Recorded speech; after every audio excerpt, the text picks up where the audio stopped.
Hello students. तो आज मैं डिफरेंशिएशन की क्लास लेने जा रहा हूँ और ये डिफरेंशिएशन आपका 11th का रिवीजन है समझिए। तो 11th और 12th दोनों डिफरेंशिएशन मैं आज शुरू कर रहा हूँ। मे बी 2 पार्ट और 3 पार्ट में मैं इसको पूरा कंप्लीट कर लूँगा। और स्टूडेंट्स, डिफरेंशिएशन बहुत ही इंपॉर्टेंट है, डेरिवेटिव्स बहुत ज़रूरी है। अगर आप नहीं कर पाएंगे इसको तो आप समझिए 12th की मैथ्स में 50% मार्क्स खो देंगे आप, बिकॉज डिफरेंशिएशन से रिलेटेड है इंटीग्रेशन। जब डिफरेंशिएशन आपको आएगा तभी आप इंटीग्रेशन कर पाएंगे। तो इसलिए बेसिक क्लास है बेटा, बहुत ही ध्यान से देखें इसको और सारे पार्ट्स को देखें, तब आपकी पूरी डिफरेंशिएशन क्लियर हो जाएगी। और जब डिफरेंशिएशन क्लियर हो जाएगी तो आप ये 11 + 12 दोनों का है डिफरेंशिएशन, मैं पूरा डिफरेंशिएशन इसमें वो कर रहा हूँ, ठीक है। उसके बाद 12th वाली डिफरेंशिएशन आप अच्छे से कर पाएंगे और इंटीग्रेशन भी कर लेंगे।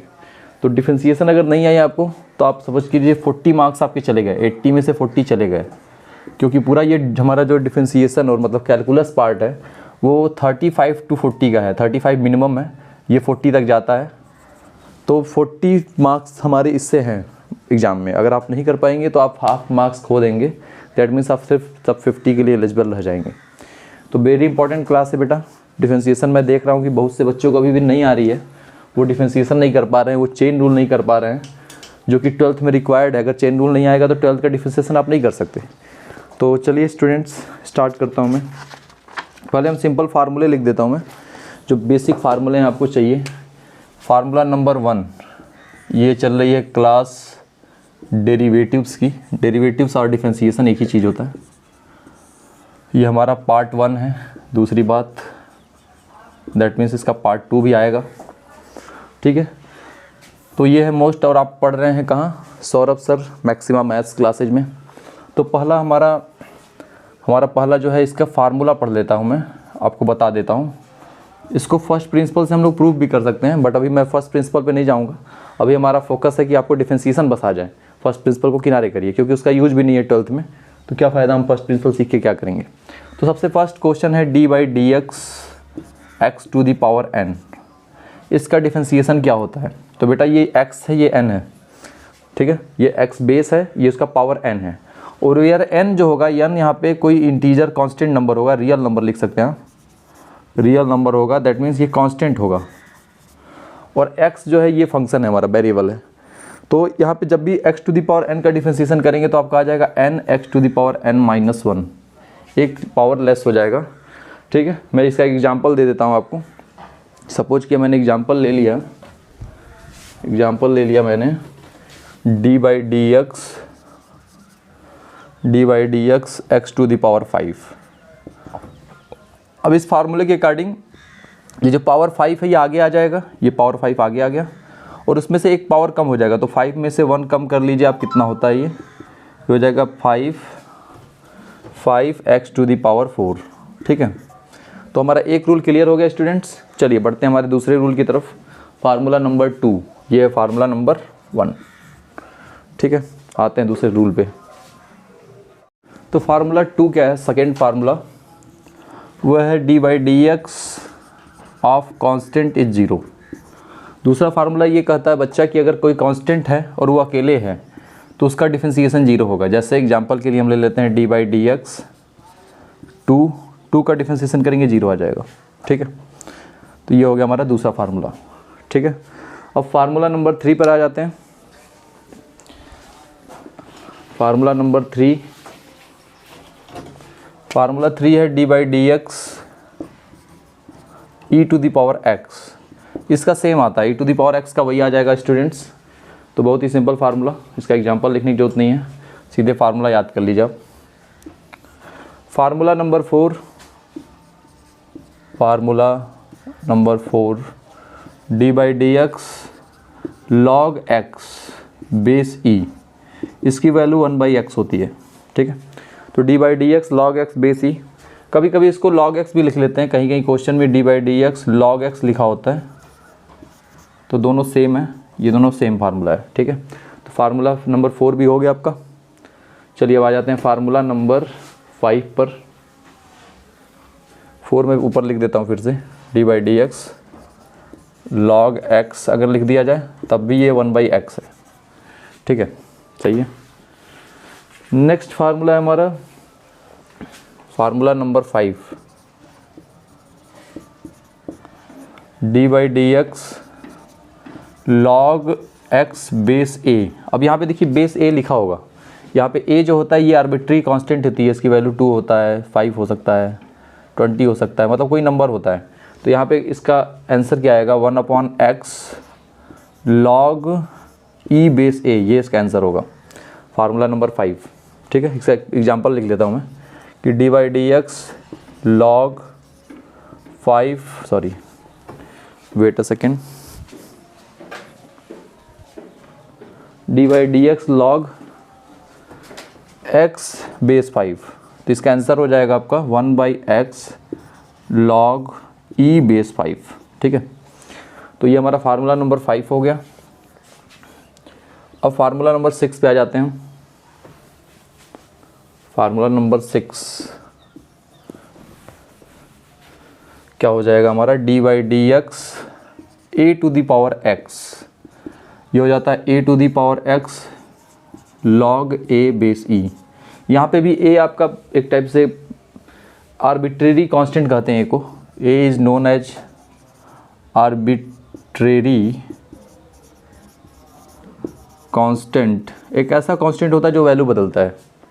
देखिए नई चीज़ आ गई, पहले आपको पढ़ाया गया था बचपन में कि कांस्टेंट वैल्यू नहीं बदलता है, बट मैथ्स में एक ऐसा कांस्टेंट भी है जो खुद वैल्यू बदलता है। दैट मीन्स ए की वैल्यू 2 हो सकती है, ए की वैल्यू 5 हो सकती है, 6 हो सकती है, 10 हो सकती है, मतलब ए से बड़ी कोई भी वैल्यू हो जाएगी। ठीक है, ए से छोटी भी हो सकती है, फ्रैक्शन भी जा सकता है, बस जीरो नहीं हो सकता, A not less than zero. ठीक है, मतलब A always greater than equal to zero. तो ये हो गया हमारा, इसका एग्जाम्पल लिख देता हूँ मैं, D by D x log, sorry D by D X 5 to the power X, तो इसको करेंगे 5 to the power X log 5 base E, ये आ जाएगा। ठीक है, नेक्स्ट फार्मूला लिखता हूँ स्टूडेंट्स। नेक्स्ट फार्मूला है formula number 7, D by D X sine X. अब टेक्नोमेट्री वाला शुरू हो गया। साइन एक्स का डिफरेंशिएशन क्या होता है, कॉस एक्स हो जाएगा। ठीक है, तो D by D X sine x cos x हो गया। फिर नेक्स्ट लिखिए D by D x cos x minus sine x, ये हो गया 8। 9 लिख लीजिए D by D x tan x, D by D x tan x हो जाएगा आपका सेक स्क्वायर एक्स। ठीक है स्टूडेंट्स, 9 हो गया। 10 ऊपर लिख देता हूँ मैं। 10 है हमारा D by D x cot x, ये हो जाएगा माइनस कोसेक स्क्वायर एक्स।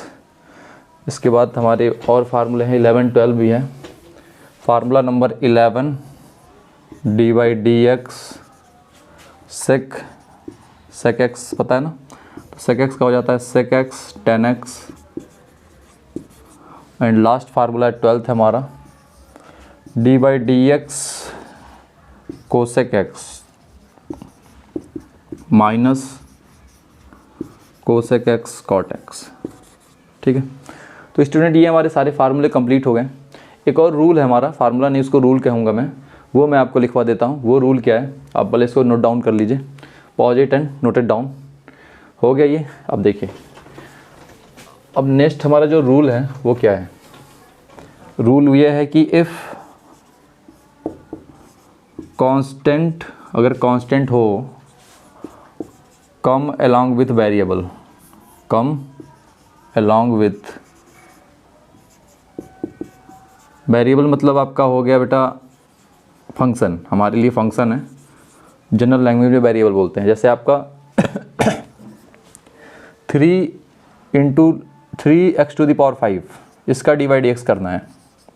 तो यहाँ पे क्या देख रहे हैं, 3 इज कांस्टेंट, 3 कांस्टेंट है, और ये x जो है ये x वेरिएबल है, मतलब fx है। तो कांस्टेंट और वेरिएबल जब एक साथ हो तो उसका इंटीग्रेशन कैसे होगा, सॉरी डिफरेंशिएशन।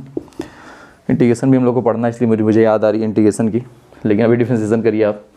के और ये जब मैंने बताया आपको रूल कि अगर कांस्टेंट है तो डिफरेंशिएशन जीरो, बट यहाँ पे ऐसा नहीं होता है। कांस्टेंट अगर अकेले हो तो जीरो होता है, बट यहाँ कांस्टेंट जब किसी फंक्शन के साथ हो, लाइक एक्स के साथ, किसी भी फंक्शन के साथ, तो हम लोग उस केस में कांस्टेंट को बाहर छोड़ देते हैं, डी बाई डी एक्स होगा आपका उस फंक्शन का, ठीक है। कांस्टेंट अगर अकेले आए तब उसका डिफरेंशिएशन जीरो होता है, वो अगर किसी वेरिएबल के साथ आता है तो उसका डिफरेंशिएशन जीरो नहीं होता है। तो ये एक रूल बन गया कि कांस्टेंट है और साथ में वेरिएबल फंक्शन है तो हम लोग कांस्टेंट को बाहर छोड़ देंगे, डी बाई डी एक्स आपका होगा फंक्शन का, ठीक है। ये रूल आप लिख लीजिए, समझिए, ये रूल नंबर 13 हो गया हमारा, ये हो गया 13 नंबर रूल। ये एक फार्मूला बना दिया मैंने, ये कॉमन सेंस है, रूल नहीं है, लेकिन फार्मूला हम लोग लिख लेते हैं, ठीक है। तो चलिए टोटल 13 रूल हो गए। अब मैं क्वेश्चंस पे आता हूँ। अच्छा हाँ, यहाँ पे मैंने इसको कंप्लीट नहीं किया, क्वेश्चन कंप्लीट कर देता हूँ ऊपर। तो देखिए यहाँ पे 3 को छोड़ दिया, x के पावर 5 का डिफरेंशिएशन करूँगा तो 5x to the power 5। Students हमने क्या सीखा, हमने एक फार्मूला देखा x to the power n d by D x. अगर जब भी x के पावर हो तो ये फार्मूला लगेगा x to the power n, और x to the power n का डिफरेंशिएशन क्या होता है स्टूडेंट्स, तो वो हमने पढ़ा है n x to the power n minus 1, याद करिए, यही लिखवाया ना। तो x to the power n में क्या होता है, पावर जो है, ये पावर जो है आगे आ जाता है, दैट मीन्स यहाँ जो 5 है ये आगे आ जाएगा, तो ये हो जाएगा 3, 5 आगे आ गया, देखिए ये 5 यहाँ से कूद के नीचे आ गया, और उसमें से एक कम हो जाएगा, 5 माइनस 1। बहुत सिंपल है, आप इसको डायग्राम से समझिए। तो समझिए जो ये पावर n है ये यहाँ से कूद के नीचे आ जाता है, मतलब n आगे आ जाता है, और उस n में से एक कम हो जाता है, ऐसे सिंपल लॉजिक है। जैसे हमने अभी भी किया यहाँ पे question x to the power 5 का डिफरेंशिएशन, तो ये 5 ऊपर से कूदा और नीचे देखिए यहाँ नीचे पहुँच गया, 5 नीचे आ गया यहाँ, और फिर उसमें भी 5 में से एक कम हो गया तो आ गया 4। बहुत सिंपल है। तो ये फार्मूला हमने यहाँ लगा दिया।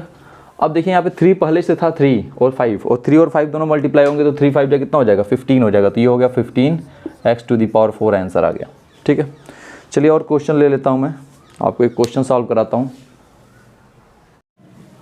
देखिए स्टूडेंट, नेक्स्ट क्वेश्चन है हमारा, सॉरी फर्स्ट क्वेश्चन ही है, नहीं, अब इसका डिफरेंशिएशन करना है। क्वेश्चन है डी बाई डी एक्स, मतलब क्वेश्चन लिख के आएगा आपको differentiate 2x square plus sine x plus 1 by x cube, ठीक है। तो डिफरेंशिएशन में एक रूल मैंने आपको नहीं बताया, डिफरेंशिएशन भी डिस्ट्रीब्यूशन प्रॉपर्टी फॉलो करता है। मतलब डी बाई डी एक्स अंदर मान लीजिए f1 plus f2 plus f3, ऐसे बहुत सारे फंक्शन लिखे हुए हैं, तो डिस्ट्रीब्यूशन प्रॉपर्टी को फॉलो करेगा ये, और सब पे डिस्ट्रीब्यूट, मतलब ये डिस्ट्रीब्यूट होगा। D by D x first का होगा, D by D x second का होगा, sorry D by D x second function का होगा, हर फंक्शन का होगा डिफरेंशिएशन। मतलब डिफरेंशिएशन हमारी मैथ्स की जो डिस्ट्रीब्यूटिव प्रॉपर्टी है वो फॉलो करता है, तो यहाँ पे भी फॉलो कर रहा है। तो ये मैं यहाँ पे लिख देता हूँ। तो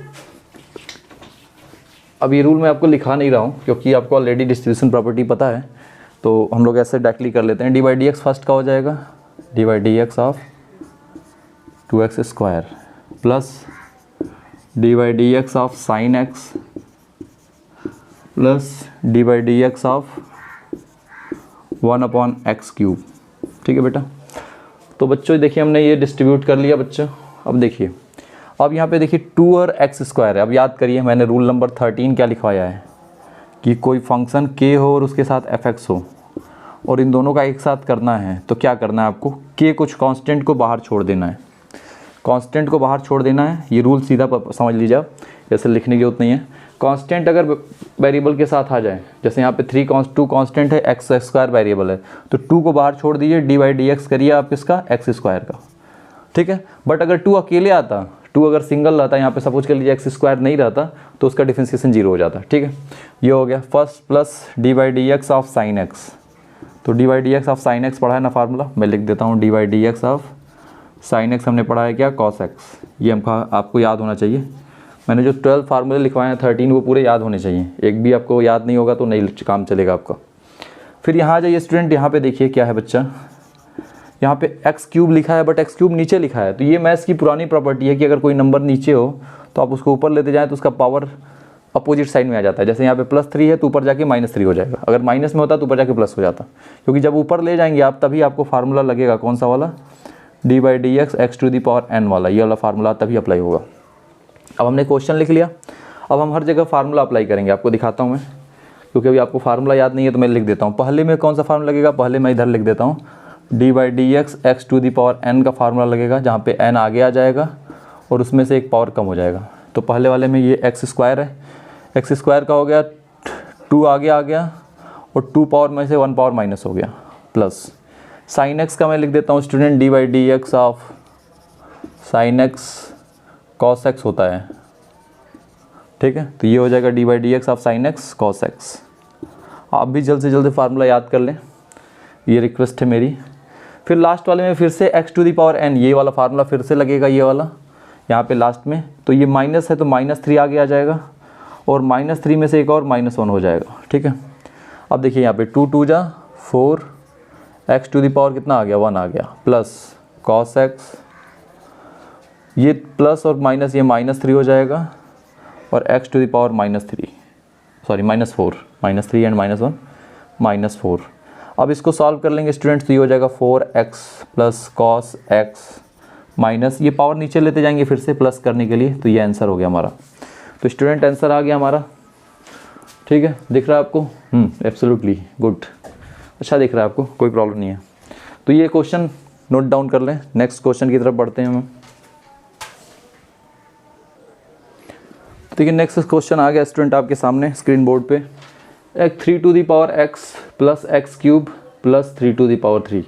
अब ये देखिए 3 टू दी पावर 3 ये तो कांस्टेंट है ना, क्योंकि यहाँ x कहीं नहीं दिख रहा है, यहाँ कहीं पे भी आपका x नहीं दिख रहा है। अगर x दिखे तभी आप वहाँ पे फंक्शन है हमारा, वही वेरिएबल है। यहाँ x दिख नहीं रहा है, दैट मीन्स ये कांस्टेंट है, तो इसकी वैल्यू जो भी आए इसका डिफरेंशिएशन 0 होगा, ठीक है। चलिए अब यहाँ पे रूल क्या लगेगा, पहले वाले में 3 टू दी पावर x का करना है। 3 टू दी पावर x जो है हमारा, वो हमारा किस फार्मूले से मैच करेगा, a to the power x से। पढ़ा है ना a to the power x, तो मैं फार्मूला लिखता हूँ a to the power x का होता है a to the power x log a। बेसी यहाँ पे लिखें या ना लिखें कोई दिक्कत नहीं है। दूसरा फार्मूला यहाँ लग जाएगा x टू दी पावर 3, जो कि फार्मूला हमारा है x to the power n। इसका डिफरेंशिएशन हो जाता है आपका n आगे आ जाता है, उसमें से एक पावर कम हो जाता है, ठीक है। 2 फार्मूले यूज होंगे यहाँ पे। तो देखिए मैं यूज करता हूँ इन फार्मूलों को, डी बाई डी, सबसे उससे पहले हमारा डिस्ट्रीब्यूशन प्रॉपर्टी लगेगी, ये डिस्ट्रीब्यूट कर देता हूँ मैं सबको, डी बाई डी एक्स। देखिए सबको डिस्ट्रीब्यूट हो रहा है, हो गया ना, सबको डी बाई डी एक्स मैंने दे दिया, ठीक है। अब देखिए पहले में हमारा ये वाला फार्मूला लग जाएगा 3 टू दी पावर एक्स, मतलब a to the power x का। तो a to the power x में आंसर क्या आता है, a to the power x. यहाँ पे 3 जो है वो a की प्लेस पे, यहाँ पे ये जो 3 है ये a की जगह पे आई हुई है, ठीक है। तो 3 to the power x log 3, आप ऐसे भी लिख सकते हैं, मन किया तो यहाँ बेस e लगा लिया, नहीं लगाया तब भी ठीक है, प्लस एक्स क्यूब में फार्मूला लगेगा ये वाला x to the power n। इसमें होता क्या है, ये जो पावर 3 है ये आगे कूद के आगे आ जाता है, ये 3 यहाँ से कूद के कहाँ आ गया, आगे आ गया, और उस 3 में से एक कम हो गया, 3 - 1, ठीक है। प्लस अब यहाँ पे देखिए यहाँ पे कौन सा फार्मूला यूज होगा स्टूडेंट्स, तो ये 3 टू दी पावर 3 है ना कांस्टेंट, तो मैंने बताया था कि d by D x constant का क्या होता है, 0 होता है, तो इसका डिफरेंशिएशन 0 हो जाएगा। तो आपका आंसर ये हो जाएगा 3 to the power x log 3 base e 3x square, बस सिंपल। चलिए नेक्स्ट क्वेश्चन पे आ जाते हैं स्टूडेंट्स। तो नेक्स्ट क्वेश्चन है students 2x square plus 3x plus 4/x। अब इसमें क्या होगा, पहले हम यहाँ पे सिंप्लीफिकेशन करेंगे, डिफरेंशिएशन अभी रोकते हैं, हम x सब में डिवाइड कर लेंगे, 2x square upon x, 3x upon x and 4/x कर लिया। अब देखिए यहाँ एक पावर कैंसिल हो जाएगा, ये बचेगा 2x, यहाँ पे पूरा x कैंसिल हो जाएगा, बस 3, और यहाँ पे आ जाएगा आपका 4/x, ठीक है। अब इसका डिफरेंशिएशन हमको करना है स्टूडेंट्स, हमको करना है इसका डी बाई डी एक्स। अब देखिए रूल क्या है, सब पे डिस्ट्रीब्यूट होगा, डी बाई डी एक्स हो जाएगा ये 2x का, plus D by D x हो जाएगा ये 3 का, और फिर डी बाई डी एक्स हो जाएगा ये 4/x। ओके स्टूडेंट्स, तो स्टूडेंट्स बच्चे आपको ये सब, इसका आपको पता है, आप इसका भी कर लेंगे। आप सोचेंगे इसका कैसे करूँ मैं, तो मैं इसका बता देता हूँ। इसका सिंपल क्या है, कोई वो दिक्कत नहीं है। आपने सीखा है ना कि 4x नीचे है तो ऊपर लेते जाइए, तो नीचे ले जाएंगे तो ये x पावर -1 हो जाएगा। अब हो जाएगा ना स्टूडेंट, हो जाएगा बच्चा कि नहीं, अब आप कर लोगे, मुझे पता है। अब देखिए आप, अब हम कैसे करेंगे, मैं इसको ऊपर लिखता हूँ। अब क्या करेंगे हम, क्वेश्चन हमारा ये था, हटा रहा हूँ क्वेश्चन को मैं, अब यहाँ पे देखिए 2x है तो 2 कांस्टेंट है, इसको बाहर छोड़ दीजिए, D by D X of x। ठीक है, देखिए 2 छोड़ दिया, x का कर रहा हूँ मैं। यहाँ पे 3 कांस्टेंट है, कांस्टेंट का डिफरेंशिएशन क्या होता है, इसका डिफरेंशिएशन 0 हो जाता है। ठीक है, हमने पढ़ा है कि d by D X of constant is 0। Last वाले में देखिए 4 है, फिर x है, 2 है, मतलब ये 4 कांस्टेंट है, ये कांस्टेंट है आपका, और ये वेरिएबल है, तो कांस्टेंट को बाहर छोड़ दीजिए। देखिए कांस्टेंट यहाँ पे अकेला है तो 0 हो जा रहा है। यहाँ पे देखिए कांस्टेंट था ये वाला टर्म क्या था, डी बाई डी एक्स 3। तो कांस्टेंट जब अकेले होता है तो उसका 0 कर दे रहा हूँ मैं, बट कांस्टेंट जब किसी वेरिएबल के साथ है, लाइक इसी के सेकेंड टर्म में है, यहाँ पे क्या है आपका 4 है, x है, दोनों है, तो 4 को बाहर छोड़ दिया मैंने यहाँ पे, और x के पावर -1 का हम लोग डिफरेंशिएशन कर देंगे। ठीक है, तो ये हो जाएगा आपका 4 -1 आगे आ जाएगा, फार्मूला याद है, हो गया होगा मे बी आपको। क्या होता है फिर से लिख देता हूँ मैं, इस साइड लिख देता हूँ कि d by D x, x के पावर n करेंगे तो n आगे आ जाएगा, उसमें से एक पावर कम हो जाएगा। याद कर लो आप इसको, बहुत इंपॉर्टेंट फार्मूला है ये, पूरी डिफरेंशिएशन का सबसे इंपॉर्टेंट फार्मूला। तो यहाँ पे ये हो गया, यहाँ पे देखिए माइनस पावर, ये 1 पावर था, पावर आगे आ गया यहाँ पे, और उस -1 में से फिर एक -1 हो गया, और आगे यहाँ पे 2। अब यहाँ पे भी सेम वही फार्मूला अप्लाई होना है इस वाले में भी, यहाँ पे भी 2, x⁻1 है ना, तो ये भी 1 आगे आ जाएगा, 1 आगे आ जाएगा ऊपर से कूद के नीचे, और x1 - 1। तो देख लीजिए स्टूडेंट्स क्या आ रहा है, यहाँ पे आपका आंसर आ जाएगा 2x⁻0, ये माइनस हो जाएगा -4 x⁻−2, और यहाँ पे 2 × x⁻0 का मतलब 1 होता है, तो 2 × 1 -4 x⁻−2। तो ये आंसर हो गया हमारा। हाँ बच्चा, एक और रूल मैं आपको बता देता हूँ कि डी बाई डी एक्स, एक चीज़ यहाँ से आपको अब पता चल गई, x का 1 हो रहा है। देखिए यहाँ पे 1 था, x का पावर डिफरेंशिएशन। तो आप एक और रूल याद कर लो कि d by D X of x, जब हम x का डिफरेंशिएशन करेंगे तो उसकी वैल्यू क्या आ जाएगी, 1 आएगी, कांस्टेंट आएगी। ठीक है, तो ये भी क्वेश्चन हो गया आपका। चलिए आते हैं अब नेक्स्ट क्वेश्चन स्टूडेंट की, D by D x 3 sin x plus 2 log x plus 5 e⁻x - 10, इसका क्या होगा। तो फिर से करते हैं, हम डिस्ट्रीब्यूशन प्रॉपर्टी वाले लगाते हैं, D by D x 3 sin x plus D by D x 2 log x plus, अब देखिए e रहेगा बेटा तो मैं नहीं लिखूंगा log x में, अगर यहाँ पे देखिए log x में अगर e लिखेगा तो मैं उसको log x लिखूंगा, क्योंकि सब जानते हैं कि ये ऐसा होता है। ठीक है, बट अगर e के प्लेस पे कुछ रहा, 2 रहा, 10 रहा, तो मैं ज़रूर लिखूंगा। ठीक है, क्योंकि उस केस में फार्मूला आपका चेंज हो जाएगा। तो आप ध्यान दीजिएगा, जब भी e रहेगा तो मैं इग्नोर कर दूंगा, लेकिन अगर यहाँ 2 रहेगा तो मैं लिखूंगा, क्योंकि इसका फार्मूला हो जाएगा D by D x log x base a वाला, ये अलग फार्मूला हो जाएगा। और log x जब e रहेगा तो वो log x समझिए। तो ये आप ध्यान दीजिएगा, मैं जब भी लिखूँ, मे बी मैं कभी कभी भूल जाऊँगा, तो आप भी कुछ दिन में यूज टू हो जाएंगे। यहाँ पे देखिए D by D X 5 e⁻x and last one है डी बाई डी एक्स 10। ठीक है बच्चा, लिख लिया। अब हमने जब रूल पढ़ा, रूल नंबर 13 की, कांस्टेंट के साथ फंक्शन है डी बाई डी एक्स में, तो क्या करना है भाई, कांस्टेंट को छोड़ देना है। डी बाई डी एक्स होगा आपका फंक्शन का, मतलब सिंपली मैं यहाँ प्रैक्टिकली करके दिखाता हूँ आपको। जैसे यहाँ पे 3 कांस्टेंट है, ये वेरिएबल है, तो 3 को हम छोड़ देंगे, 3 को छोड़ दिया, डी बाई डी एक्स किया किसका, साइन एक्स का, प्लस यहाँ भी 2 log x है, 2 कांस्टेंट है, 2 को छोड़ देंगे, डी बाई डी एक्स करेंगे हम log x का। यहाँ पे 5 कांस्टेंट है, 5 को छोड़ देंगे, डी बाई डी एक्स करेंगे e⁻x का। और 10 कांस्टेंट है, इसको कुछ करने की जरूरत नहीं है, इसका डायरेक्टली डिफरेंशिएशन क्या हो जाता है, 0 हो जाता है। मैं इसमें कुछ छोड़ नहीं सकते आप। ठीक है, अब देखिए कौन कौन सा फार्मूला यहाँ यूज होने वाला है, मैं यहाँ लिख देता हूँ। तो सबसे पहले साइन एक्स का डिफरेंशिएशन होगा, तो D by D X of sine x, sine x हो जाता है हमारा कॉस एक्स, साइन एक्स का कॉस एक्स आएगा आंसर। दूसरा है हमारा log x का, log x का मैं सीधे लिखता हूँ यहाँ पे, log x का 1/x होगा। और कांस्टेंट e⁻x का भी लिखना है, e⁻x का डिफरेंशिएशन यही होगा। और एक बच गया हमारा कांस्टेंट, तो कांस्टेंट का मैं सीधे कर देता हूँ कि कांस्टेंट का डिफरेंशिएशन 0 होता है। मैं ओरली बोल दे रहा हूँ, आप सुन लीजिए। ठीक है, तो सबसे पहले मैं पीछे से ही शुरू करता हूँ, कांस्टेंट का हो गया 0। ठीक, आगे से आ जाता हूँ। अब देखिए साइन एक्स का मैंने बताया ना कि साइन एक्स का क्या होता है, यहाँ पे कॉस एक्स हो जाता है, तो 3 cos x plus log x का क्या होता है 1/x,